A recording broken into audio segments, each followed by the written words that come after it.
але, на жаль, в цьому році я нікуди не поїхала. Було море, просто море роботи. А справжнього моря я не бачила. Але, знаєш, кажуть, влітку відбуваються дуже гарні фестивалі. І в місті Луцьку проходить суперкласний фестиваль «Поліське літо з фольклором». На цей фестиваль завітали гості з-за кордону, а саме гості з Італії, з Мексики, Іспанії, з Туреччини. І сьогодні вони завітали на наше свято. Ну, не було на морі, то хоча б море сюди приїде разом з італійцями. так, до нас завітали італійці. Отож, радо зустрічаємо колектив сонячної Італії. Ваші оплески!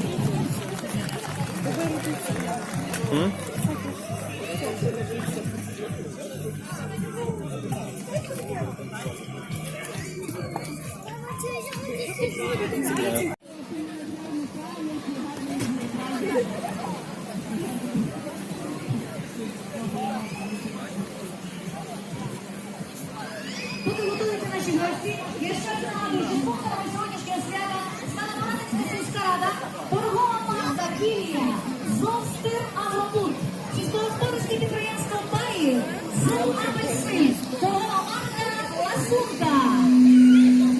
Всім гарного настрою, гарного перегляду, виступу наших дорогих гостей.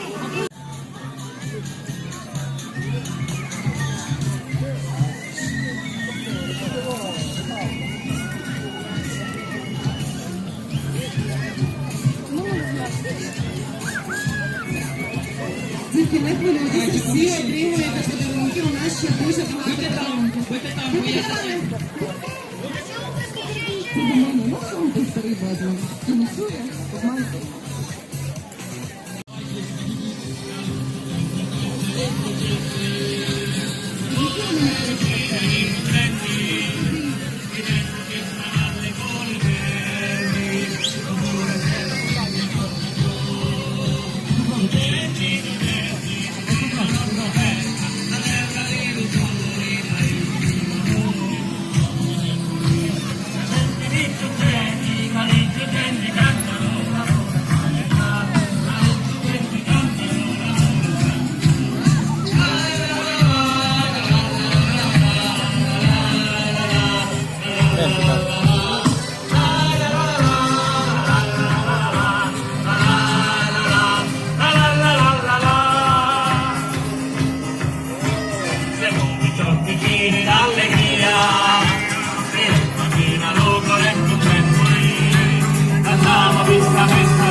La cosa